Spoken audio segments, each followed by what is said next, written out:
Je m'attendais pas à ça. Non. Ta tante, je m'en fiche. C'est un Dexter et un Jigsaw, le gars. Il rigole pas. Je suis dégoûtée. Mon Dieu. Est-ce qu'une lectrice de thriller peut aimer la romance? C'est ce qu'on va tester dans ce vlog lecture. Je vous ai fait une petite sélection de livres et au fur et à mesure de ce vlog, eh bien, on va voir si la romance me plaît, quel sous-genre de romance me plaît. J'espère que ça va me plaire parce que j'ai choisi 6 catégories différentes, donc je vais un peu souffrir si ça me plaît pas du tout. Il va y avoir la romance contemporaine, la romance avec un peu de réalisme magique, la romance paranormale, la romance historique, la romantasy, et on va même aller jusqu'à tester la dark romance. Alors là, je suis pas sûre de moi, les amis. C'est en lisant un livre de romance contemporaine que m'est venue l'idée de faire cette vidéo. Et le livre que j'ai choisi, c'est The Love Hypothesis de Ali Hazelwood. C'est l'histoire d'Olive, qui est une étudiante en dernière année de thèse, troisième année en biologie, qui va faire semblant d'être en couple avec Adam, un jeune professeur biologiste à Stanford. Va s'en suivre une histoire un peu rocambolesque entre les deux. Donc c'est effectivement un peu tiré par les cheveux, mais franchement, je me suis tellement amusée à la lecture de ce livre. C'était amusant, c'était extrêmement divertissant. J'avais qu'une envie, c'était de savoir ce qui allait se passer entre les deux, parce qu'évidemment, vous imaginez bien les situations extrêmement cocasses, et forcément, au bout d'un moment, eh ben, ils vont se rapprocher, et donc c'est une lecture très drôle. Il y a plein de passages extrêmement embarrassants qui m'ont fait beaucoup rire personnellement, ou des fois j'avais juste envie de me cacher les yeux pour pas lire la situation extrêmement gênante. C'est un roman bonbon, une petite friandise.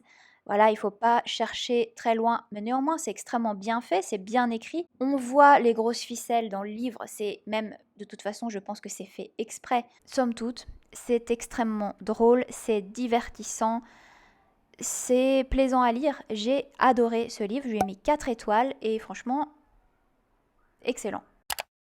J'ai choisi ce livre dans le cadre du Pumpkin Autumn Challenge. On va suivre Misery, qui est la fille d'un des vampires les plus puissants, en tout cas politiquement parlant, et qui va être contrainte d'épouser l'alpha des loups-garous, qui s'appelle Lo, pour maintenir la paix et sceller les alliances entre les deux espèces. J'ai commencé la lecture de ce roman et franchement, jusqu'à présent, j'aime beaucoup. Je crois que j'en suis à peu près à 30% du développement du livre, je le lis sur e-book. Et ce que j'aime beaucoup, c'est que pour le moment, on développe réellement un enjeu dans l'histoire.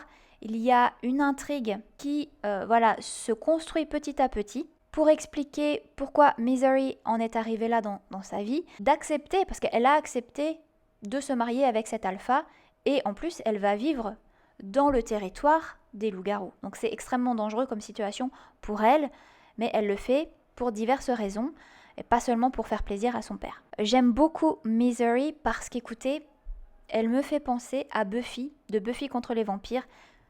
La référence date un peu, excusez-moi du peu, mais c'est vrai, franchement, et puis il faut dire que Buffy, ce ne sera jamais daté. Ok, Buffy, c'est Buffy. Et donc tout ça pour vous dire que Misery me rappelle beaucoup Buffy parce que c'est une forte tête. Elle est extrêmement sarcastique, pas toujours au moment opportun, c'est ça qui est très drôle. Et elle est très impulsive, tout comme Buffy aussi. On n'a pas beaucoup de contact pour l'instant entre Lo et Misery, mais voilà, ça se construit petit à petit. On sent que notre héros ténébreux et dangereux a quand même envie de protéger sa femme. Et bah, moi j'aime bien ces histoires romantiques là. Ça marche avec moi pour le moment parce que j'aime bien quand il y a un héros ténébreux qui quand même est un peu protecteur, il est pas si bad boy que ça. À voir ce que j'en pense au fur et à mesure du vlog. Je vous reprends quelques jours plus tard puisque j'ai terminé la lecture de Bride de Ali Hazelwood. Et j'ai beaucoup de choses à dire sur ce livre. On est dans un thriller paranormal avec une intrigue que j'ai trouvée intéressante, plutôt bien faite. Il y a des enjeux politiques et des alliances vraiment tout au long du livre. J'insiste pour dire que le personnage de Misery me fait penser à Buffy parce que elle a aussi, ce dont je n'ai pas parlé la dernière fois, je crois, ce don du sacrifice pour les autres. Le personnage de Lo, alors lui, il est massif, on a compris. Je crois que c'est un peu redondant dans les romans de Ali Hazelwood et j'ai l'impression que c'est quelque chose qui est assez redondant dans les romances, c'est que les personnages masculins sont forcément très grands, massifs, forts. Moi personnellement, des hommes grands, forts, massifs, ça me fait rien du tout. Sauf peut-être Henry Cavill, mais écoutez, on n'est pas parfait. Donc bref, Lo, il en impose, il n'a pas besoin de parler, il impose sa présence. Il communique pas très bien, Lo. En fait, c'était même assez pénible à lire parce que à chaque fois qu'il parle à Misery, il lui dit Misery. Il lui répond et lui dit Misery. Il veut clore la conversation, il lui dit Misery. Avec toutes sortes de tonalités différentes, mais le mot Misery dans sa bouche revient un nombre incalculable de fois. Par contre, la romance, alors oui, elle est très bien au début, elle se construit petit à petit, ce que j'ai beaucoup aimé. Dans leur relation, il y a vraiment des moments chouettes et très mignons, et ce que j'ai bien aimé, c'est que quand ils vont parler enfin un petit peu ensemble, on va pouvoir découvrir les personnages, une autre facette de ces personnages, en dehors de leur rôle, de ce qu'ils représentent dans la société. Mais je m'attendais pas à ça, il faut qu'on parle de ce truc, parce que il y a des scènes explicites. Et c'est extrêmement cringe. Oh là là, c'était dur à lire ça. Les dialogues dans ces scènes-là étaient... Ouf, c'est dur à lire, parce que c'était... Non, c'était pas possible. C'est difficile à lire parce que c'est cringe, quoi, tu vois. C'est gênant, c'est embarrassant, c'est même ridicule. Moi, je pouvais pas lire ça. Le mystère autour de l'anatomie de Lo. Ok, c'est un nouveau trauma, faut vous le dire, c'est un nouveau trauma dans ma vie. It's not for me. Je ne savais pas qu'il existait effectivement réellement un genre. Alors d'après ce que j'ai compris, c'est un Omegaverse. Il y a tout un monde autour des loups-garous. Dans certaines scènes explicites, il y a des choses particulières qui est repris dans ce livre-là. Et je ne connaissais pas ça. Sur l'ensemble du roman, j'ai trouvé que la partie thriller était intéressante. Il y avait une intrigue et une sous-intrigue qui m'a bien plu. Alors après, il faut pas aller chercher un thriller hyper bien fichu. Voilà, il y a des grosses ficelles, on le voit quand même arriver, mais c'était sympa, c'était intéressant. J'ai bien aimé le monde qui a été construit autour des deux personnages. La romance était chouette jusqu'au point de non-retour, on va dire. C'était des moments épicés, beaucoup trop détaillés, qui ne l'ont pas fait avec moi. J'ai mis 3,75 à ce livre parce qu'il m'a beaucoup accroché. J'ai bien aimé les personnages. Voilà, c'est juste une partie du livre qui m'a moins plu et qui a fait baisser un petit peu ma note par rapport à The Love Hypothesis, où j'avais mis 4 étoiles. J'ai terminé la lecture de ce livre, j'ai appris des nouveaux trucs, c'est plutôt positif. Et puis maintenant, on va parler de la romantasy. Actuellement, c'est un des genres les plus populaires, je pense. Moi aussi, je veux lire un livre avec une magnifique couverture, avec des roses, des épines, un serpent, une épée, une couronne.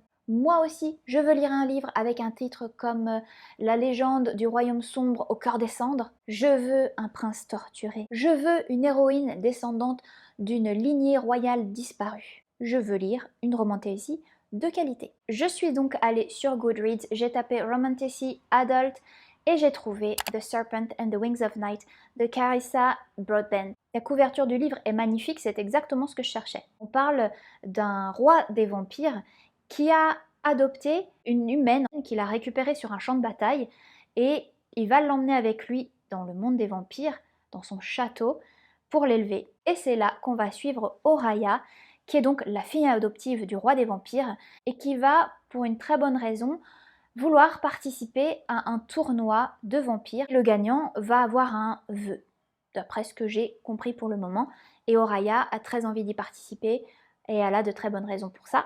Le problème d'Oraya, c'est qu'elle est humaine et que forcément, eh bien elle est plutôt une proie face à tous ces vampires dans ce tournoi. Donc elle est en danger, mais elle va quand même vouloir se battre pour gagner sa place. Elle va donc devoir s'allier avec un vampire et elle va s'allier avec Rain, je sais pas trop comment ça se prononce, qui est un vampire impitoyable et qui, je pense, sera l'intérêt amoureux du livre puisque c'est une romantécie. Le livre est décrit un peu comme un Hunger Games avec beaucoup d'action. Il parle d'une romance slow burn, donc qui va se construire petit à petit dans le développement de l'intrigue du livre, et ça c'est vraiment quelque chose que je préfère. J'ai commencé le livre à peine hier et j'en suis déjà à presque 30%. Parce que, écoutez, j'adore ce livre. Je suis en train de lire quelque chose qui me plaît énormément. Pour le moment, j'espère que la romance ne va pas venir gâcher le plaisir de lecture que j'ai actuellement. Le monde dans lequel on est plongé, la plume de l'autrice est géniale. Les personnages, moi je suis quelqu'un qui a besoin d'avoir des personnages auxquels je m'attache, des personnages bien construits, qui ont quelque chose qui vont me plaire. Et là, c'est totalement le cas. J'adore ce genre d'histoire, j'adore ce genre d'intrigue quand on a un personnage qui, sur le papier, est l'outsider. Oraya, c'est une humaine et dans ce monde, c'est une victime, c'est une proie, elle est en danger. Et pourtant, rien qu'avec la force de son caractère et de son courage, elle va s'inscrire dans ce tournoi. Je suis un peu étonnée du nom du roi des vampires parce que le type s'appelle Vincent. Vincent en français, ça sonne pas trop roi des vampires, mais bon, pourquoi pas. C'est quand même super dark, sombre. Il y a des scènes qui sont pas faciles hein, à lire. Moi, ça me dérange pas. Mais justement, ça donne encore plus de réalisme et ça montre à quel point ce monde-là est extrêmement dangereux pour Oraya. À voir ce que j'en pense dans la suite du vlog.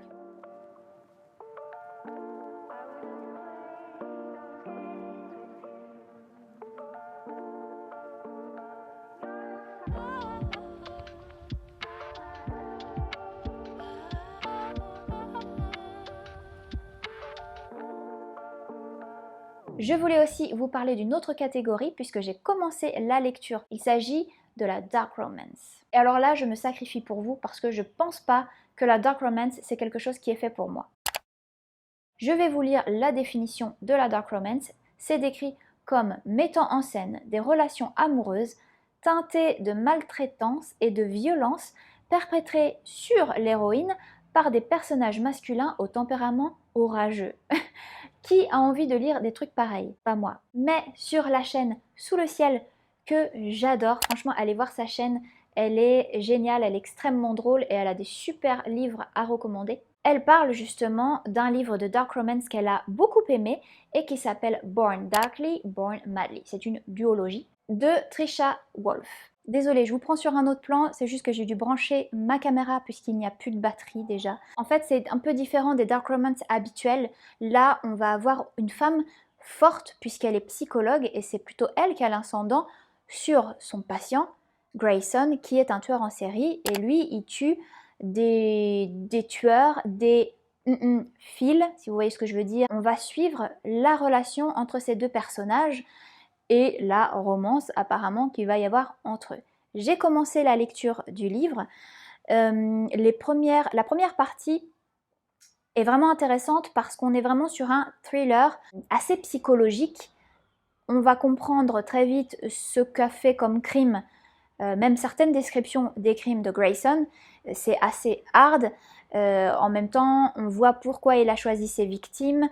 Ce que j'aime beaucoup, c'est l'aspect psychologique du livre parce que comment l'un va prendre l'ascendant sur l'autre rien qu'en parlant ou avec des gestes ou des regards parce que voilà, elle a ce nouveau patient, elle va forcément faire son rôle de psychologue avec lui et lui va essayer de prendre l'ascendant sur elle dans la conversation. Mais là maintenant où j'en suis, ça me passionne beaucoup moins en fait ce livre parce que j'ai l'impression de lire le scénario d'un film américain. Donc là tout de suite je suis beaucoup moins accrochée à la lecture du livre.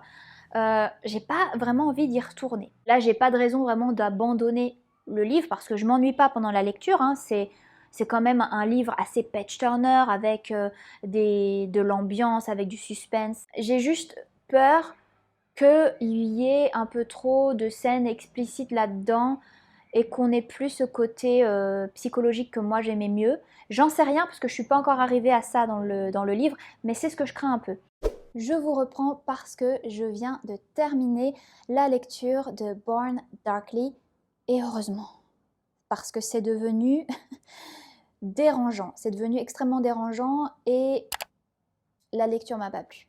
je vous le dis tout de suite, c'est devenu extrêmement déstabilisant et dérangeant et extrêmement sombre, extrêmement bizarre. Grayson, quand je vous disais que c'était peut-être un peu un Dexter, en fait, c'est un Dexter et un Jigsaw, le gars. Il rigole pas. Il est amoureux de sa psy, il fait une fixation sur elle, il a décidé de la sauver, il veut lui faire comprendre des choses sur elle-même.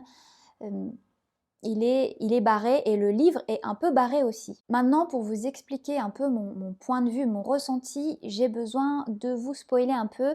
Donc je vais mettre une indication de temps quand le spoiler débute et quand il termine. Comme ça, si vous voulez lire le livre, vous pouvez passer cette partie. Sinon, ben, suivez-moi. En fait, Grayson arrive finalement à s'évader. London, qui est déjà éprise de lui, va décider de le suivre. Pour lui faire comprendre vraiment qui elle est, il va lui faire subir des tests, ce qu'il appelle des tests. Et donc le gars, il va carrément l'enterrer vivante. Il va l'enfermer dans une cage. Je vous passe les détails de tout ce qui se passe dans le truc parce que c'est extrêmement crade. Elle est quand même attirée par lui et il y a toujours cette espèce de tension qui, du coup, pour moi, est extrêmement dégueulasse.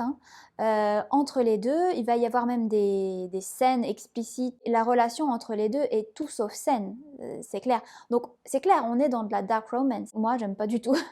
Grâce à Grayson, elle va comprendre ce qu'elle est, ce qu'elle a toujours refoulé dans sa vie, en l'espace de, quoi, 2-3 jours, je sais pas. Donc l'histoire et l'intrigue me paraissent complètement irréalistes. Tout ça mélangé à des scènes explicites extrêmement dérangeantes, dans une ambiance franchement crade. Les deux personnages sont complètement dérangés et ça rajoute une couche de malaise dans l'ambiance du livre. J'ai failli abandonner le livre plusieurs fois. Je me suis dit, allez, je lis encore un chapitre, on va voir. Je suis qu'à 50% du livre, je peux pas l'abandonner maintenant, quoi. Et là, fin du premier tome. En fait, ce que j'avais pas vu, c'est que les 50% c'était pour les 2 livres, parce que sur ma liseuse, j'avais la version avec les 2 livres ensemble. Et je vous jure, hein, ça a été un soulagement, comme un poids qui s'est enlevé de mes épaules. J'étais étonnée que ça s'arrête comme ça et que finalement, je trouvais que le rythme du livre était assez bizarre. Vraiment, j'étais étonnée que ce soit la fin du premier tome. Mais ouais, je lirai pas le deuxième tome, ça sert à rien, je suis pas du tout à l'aise avec ce genre de livre. Je n'ai pas trouvé finalement que la psychologie des personnages était vraiment crédible, bien faite, bien construite. Donc j'ai pas envie de continuer à suivre leur histoire, très sincèrement. C'est une bonne expérience pour moi parce que voilà, je voulais me confronter à différents genres de romances. Je pensais que je n'allais pas aimer ce type de romance. Je peux confirmer que ça ne m'a pas plu. Je vais rester donc dans la romance qui me fait ricaner comme une gamine quand les personnages commencent à se rapprocher.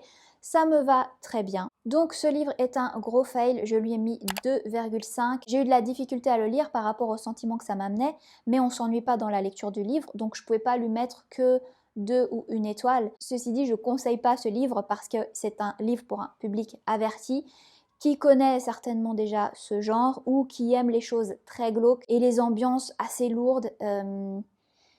Voilà, donc c'est pas un livre que tu vas conseiller comme ça à n'importe qui. Je suis super contente de l'avoir terminé, ceci dit, et voilà, je vais me tenir éloignée de ce genre maintenant.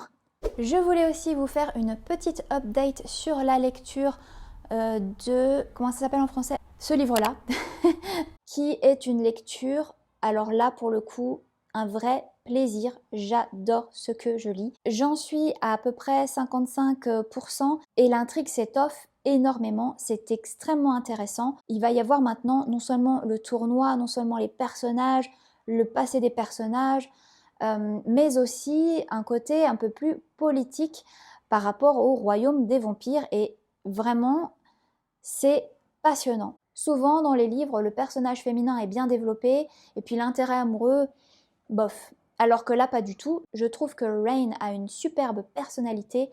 Il a un humour hyper sarcastique.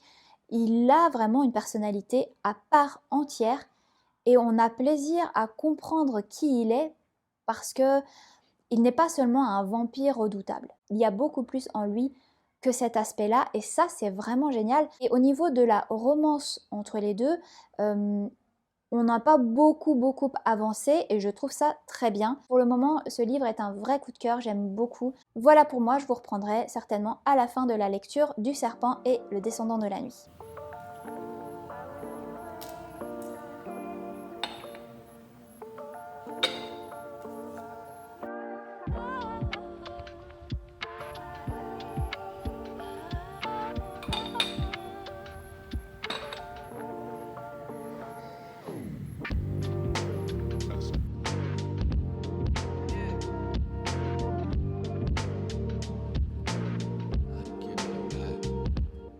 Je profite d'avoir terminé ma vidéo spéciale Halloween pour la chaîne pour vous faire un petit point update lecture parce que j'ai terminé la lecture du Serpent et le Descendant de la Nuit, The Serpent and the Wings of Night, et mon Dieu, j'ai dû prendre plusieurs jours pour tourner cette vidéo parce que mon enthousiasme est jusque-là et je m'y attendais pas du tout.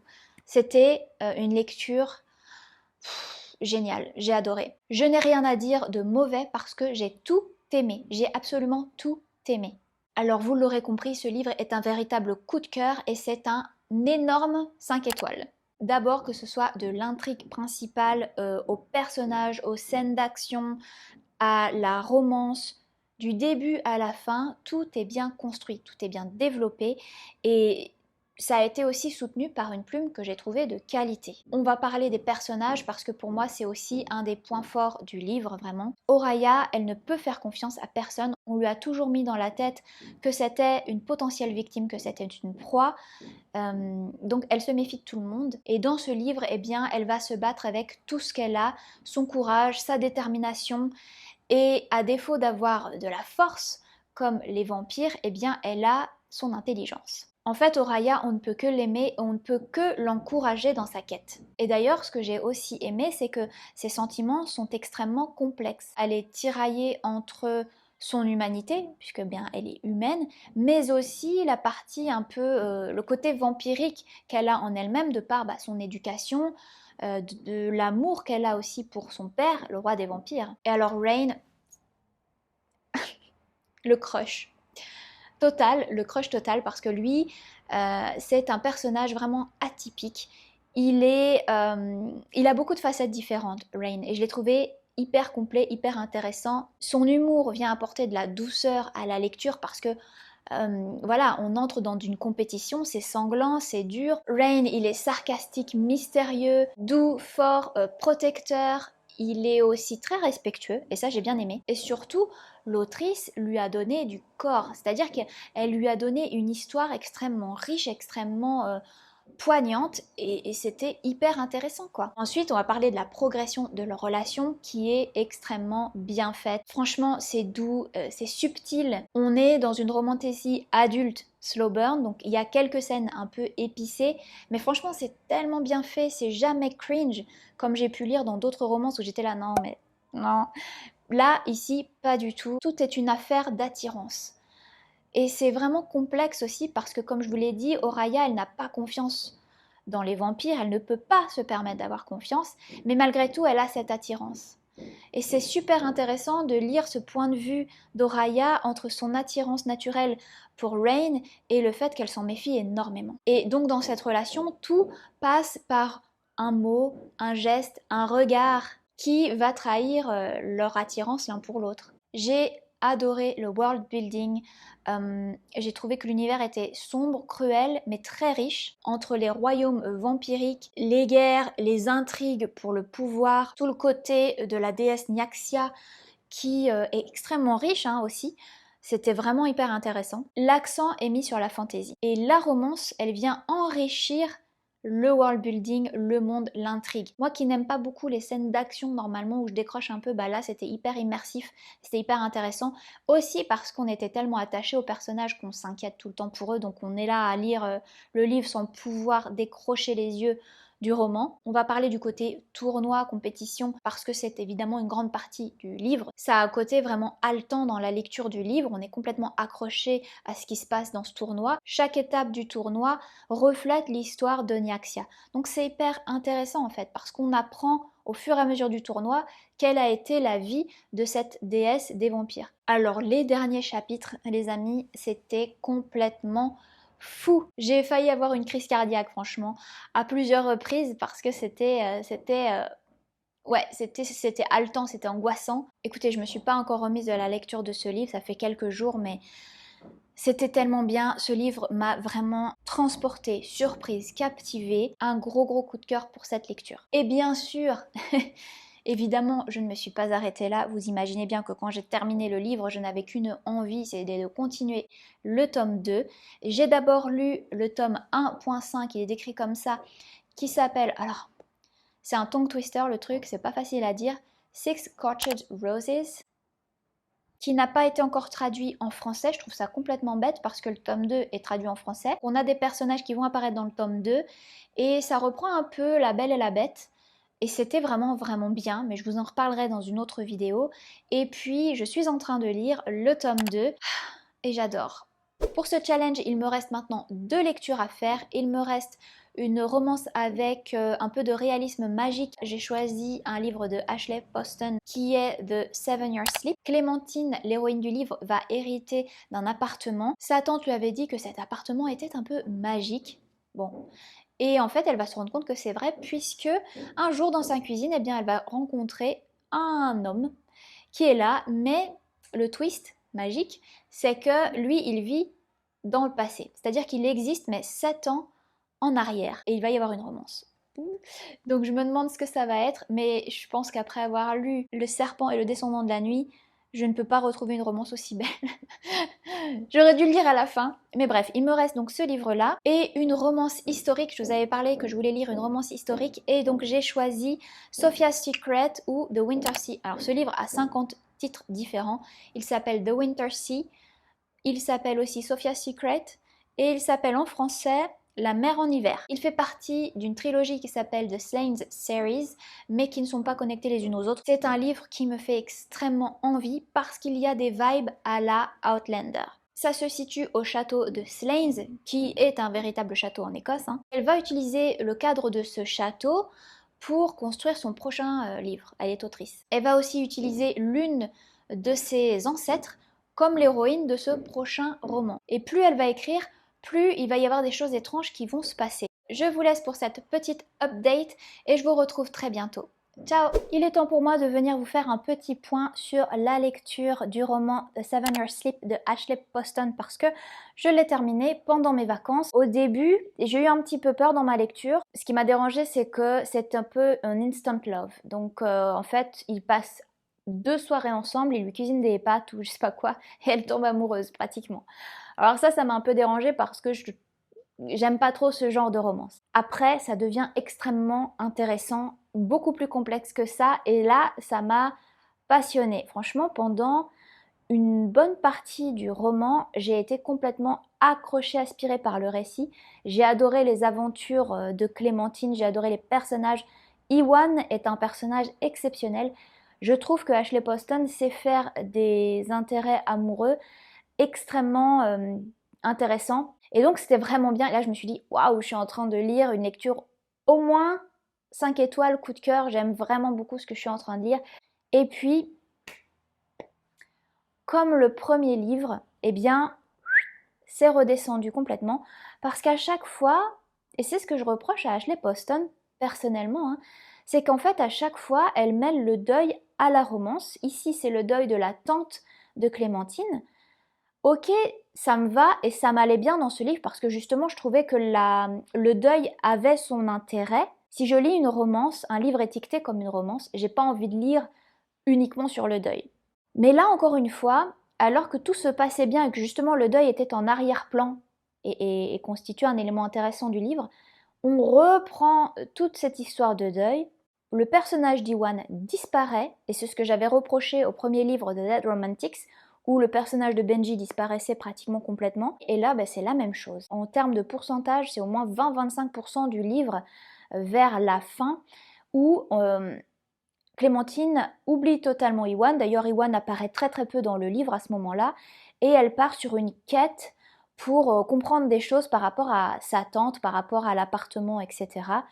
Et on développe, alors on développe c'est un grand mot, on initie une intrigue par rapport à ça qui pour moi est un peu tirée par les cheveux, et même beaucoup tirée par les cheveux, et en plus de ça, on initie quelque chose, mais on ne va pas jusqu'au bout. Et donc on va passer 20% de ce livre à parler d'une nouvelle intrigue, à faire une enquête un peu sur ce qui se passe avec sa tante, mais il n'y a pas de finalité par rapport à ça, on ne clôture pas l'intrigue, on n'explique rien, et du coup on a complètement oublié notre Iwan qui était génial, et ça a complètement descendu mon intérêt pour le livre. Finalement j'ai eu l'impression qu'on parlait beaucoup plus de la tante décédée de Clémentine que de Iwan.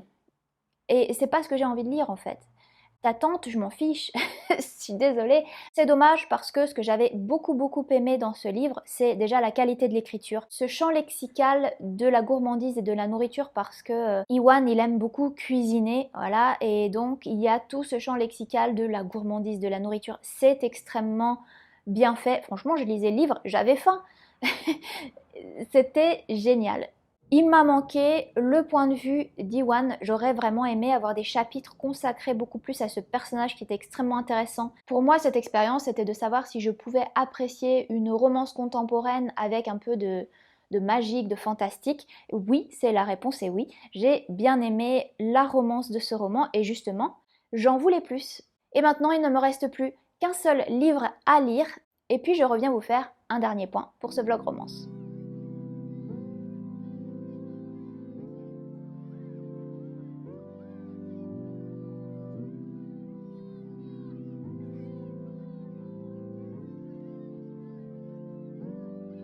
Et voilà, nous arrivons à la dernière lecture de ce vlog, puisque j'ai commencé The Winter Sea de Susanna Kearsley. Alors The Winter Sea, ou plutôt La mer en hiver en français, c'est une fiction historique mêlée de romance. Ça se passe en Écosse, dans un château en ruine, le château de Slane. On suit pour le moment, alors elle s'appelle Carrie McClelland, qui est une autrice à succès. Elle se trouve en Écosse pour aller visiter son éditrice. Elle tombe par hasard sur le château de Slains, ce château en ruine sur la côte, et elle est subjuguée. Il y a quelque chose qui l'attire vers ce château, et elle a cette vision de son histoire qui commence à se jouer dans sa tête quand elle voit le château, et donc elle se dit il faut que j'écrive ici. Et donc elle va se trouver un petit cottage dans la ville juste à côté du château de Slains. Cet environnement hivernal écossais, dans une toute petite ville, dans ce petit cottage, franchement j'adore. La fiction historique on la retrouve parce que quand elle va écrire son roman, on va être plongé en 1710 et on va suivre son héroïne, Sophia. Son inspiration va se mêler à de la fiction,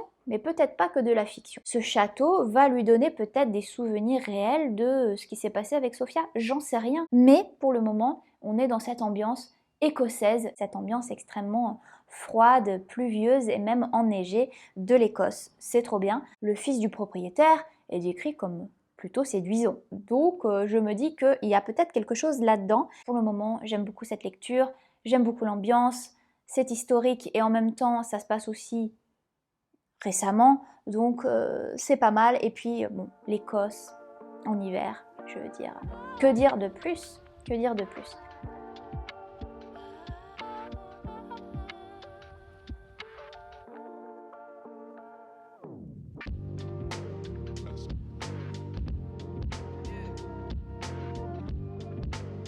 On se retrouve pour un dernier point sur la lecture de La mer en hiver et pour clôturer également ce vlog romance. Alors au niveau de la romance dans La mer en hiver, ce n'est pas très présent. En fait, ce livre n'est pas vraiment un bon exemple pour ce vlog romance parce que finalement la romance n'est pas un enjeu très important du livre malheureusement. Il y avait quelques passages dans la romance que j'aimais bien. Alors déjà, sachez qu'il y a deux romances dans le livre puisqu'on suit deux temporalités différentes, une qui a lieu au début du XVIIIe siècle et une autre qui a lieu dans les temps présents. Je voulais vous citer un petit passage parce que j'ai trouvé ça...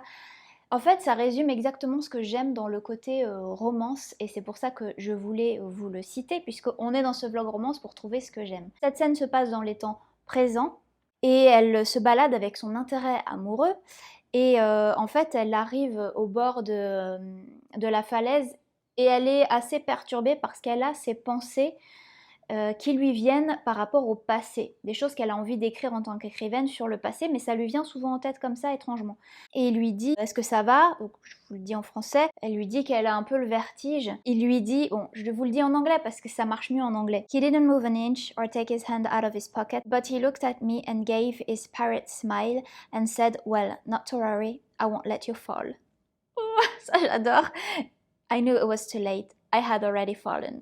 Oh, c'est le genre de truc que j'adore lire, c'est trop mignon. Ça marche avec le jeu de mots tomber amoureux, voilà. Je pense que ça marche mieux d'ailleurs en anglais qu'en français parce que ne t'inquiète pas, je ne vais pas te laisser tomber, mais j'étais déjà tombée. Mais tomber amoureux, ça marche. Je pense que ça marche moins bien en français. Mais vraiment, j'adore ce genre de petites phrases séductrices. Ah, c'est trop chou. Voilà, donc ça, j'aime beaucoup.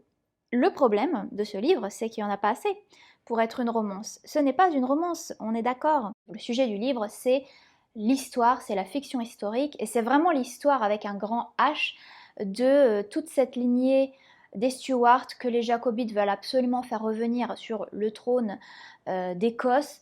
Et voilà, on en est dans cet enjeu politique-là. Le roi Stuart, il est en exil en France, et avec le royaume de France, ils essayent de le remettre en Écosse. Mais en fait, tout ça est beaucoup plus complexe. Il y a des histoires de trahison, il y a des histoires de politique, il y a des histoires de religion. Et c'est ça qu'on voit dans le livre. Il y a un passage de 4 pages, par contre, que je trouve extrêmement bien fait, où l'autrice arrive à résumer toute cette histoire. Et je trouvais ça génial parce que moi, ça m'a vraiment aidé pour la compréhension par la suite de tout ce qui se passe dans le passé avec Sophia, donc la protagoniste du passé. J'en suis à 76%, quelque chose comme ça.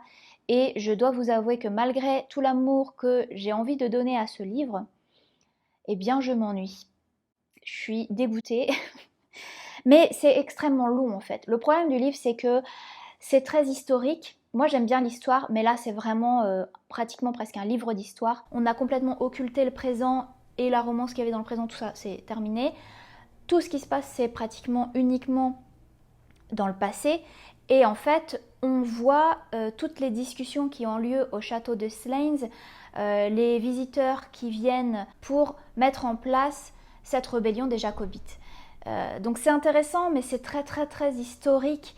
Et en fait, pour moi, c'est pas assez intriguant. En plus, je connais l'histoire, je connais la fin. Je sais que ça va pas marcher, puisque aujourd'hui on a le Royaume-Uni. Alors l'Écosse a obtenu son parlement, mais voilà. Donc on sait que tout ça ne va pas fonctionner. Maintenant, c'est de savoir qui a été le traître, comment ça s'est déroulé, pourquoi ça n'a pas fonctionné. Ok. Mais tout ça est fait sous forme de discussion au château de Slains, et Sophia est le témoin de ces discussions, et voilà. Je dirais que le livre m'intéresse, mais la façon dont c'est fait m'ennuie un peu, et là, au fur et à mesure des pages, je lis. Hier, j'ai beaucoup lu, et ça avance pas assez vite pour moi. Et je dois dire que je m'ennuie malheureusement. Donc, je ne vais pas terminer le livre. Pour l'instant, je le mets en pause, je dis pas que je vais pas le terminer, mais là, j'ai besoin de faire une pause, c'est trop long pour moi. Surtout qu'hier, en fait, il me disait que j'avais encore 1h30 de lecture, donc j'ai lu 1h30. Et en fait, maintenant, je suis à un autre chapitre et il me dit que j'ai encore 3h30 de lecture, et je peux pas, 3h30, je vous jure.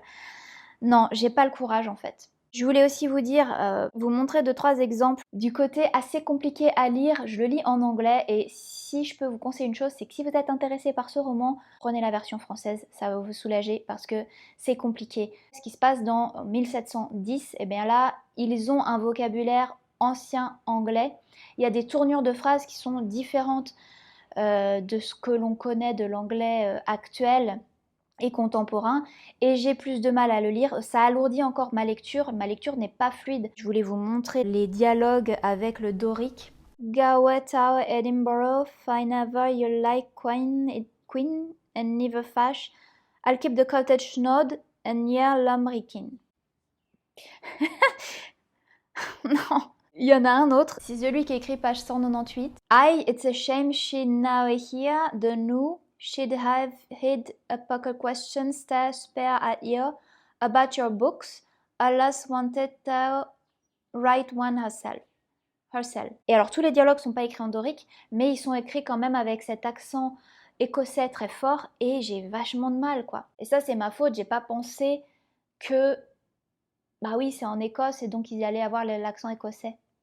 On va faire un bilan de toutes ces lectures pour ce vlog romance parce qu'il y a des choses à dire. Dans l'ordre de mes préférences, il y a Le Serpent et le Descendant de la Nuit, auquel j'ai mis 5 étoiles parce que c'était un énorme coup de cœur. J'ai trouvé que la romance était parfaitement réalisée. Rain est devenu mon book boyfriend, j'ai adoré ce personnage. La romance était le top de ce que j'ai pu lire dans ce vlog romance, j'ai adoré. Ensuite, on a eu The Love Hypothesis où j'ai mis 4 étoiles. Malgré quelques scènes un peu cringe, ça m'a beaucoup amusée. J'ai trouvé la romance très bien faite aussi. C'était mignon, c'était adorable même par moments. J'ai adoré parce que c'était slow burn. J'aime bien, je crois, il faudrait que j'en relise d'autres, mais j'aime bien cette trope du fake dating parce que ça crée des situations assez cocasses. C'est un peu cringe, c'est un peu non, qu'est-ce qui se passe? Mais en fait, moi, ça m'a beaucoup amusé. Bride 375, j'ai adoré la romance dans ce roman.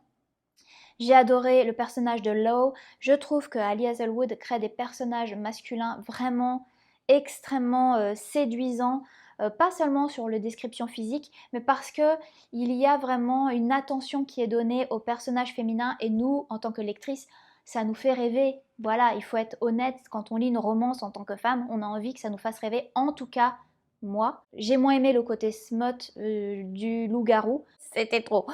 The Seven Year Sip de Ashley Poston, j'ai mis aussi 3,75 parce que j'ai beaucoup aimé la romance et j'ai mis un petit peu moins parce que justement j'ai trouvé que la romance s'était perdue dans le livre et j'en voulais plus. Donc j'aime bien la romance finalement, vous voyez. Born Darkly 2,50, c'est pas mon truc, c'est pas mon truc. Tout ce qui est forcé, violence, pas du tout. Là, je peux vous dire que c'est pas mon truc. Et enfin The Winter Sea. Bon, c'est un DNF parce que pour moi, là, je m'ennuie un peu dans ma lecture, j'ai besoin de faire une pause pour le moment et il n'y a pas assez de romance pour le calculer vraiment dans ce vlog. Donc, qu'est-ce qu'on peut dire sur tout ça? Eh bien, j'ai appris grâce à toutes ces lectures que j'aime beaucoup la romance slow burn. J'aime quand il y a un enjeu supplémentaire dans l'histoire et que ça ne tourne pas seulement autour de la romance. S'il y a un côté fantasy, donc une romantasy mais avec un vrai enjeu politique ou fantasy ou un monde, un world building intéressant, ça va beaucoup me plaire. Je ne recherche pas forcément les scènes épicées dans une romance, c'est pas quelque chose qui va me déranger, sauf si il y a 2, 3, 4 scènes épicées dans un roman, là je vais en avoir vraiment marre. Voilà, je pense quand même que à travers toutes ces lectures, j'en sais plus sur moi-même, je sais plus ce que j'aime. Partagez-moi vos meilleures romances en commentaire pour que j'aille checker ça. Et puis on se retrouve très bientôt pour une prochaine vidéo. Ciao!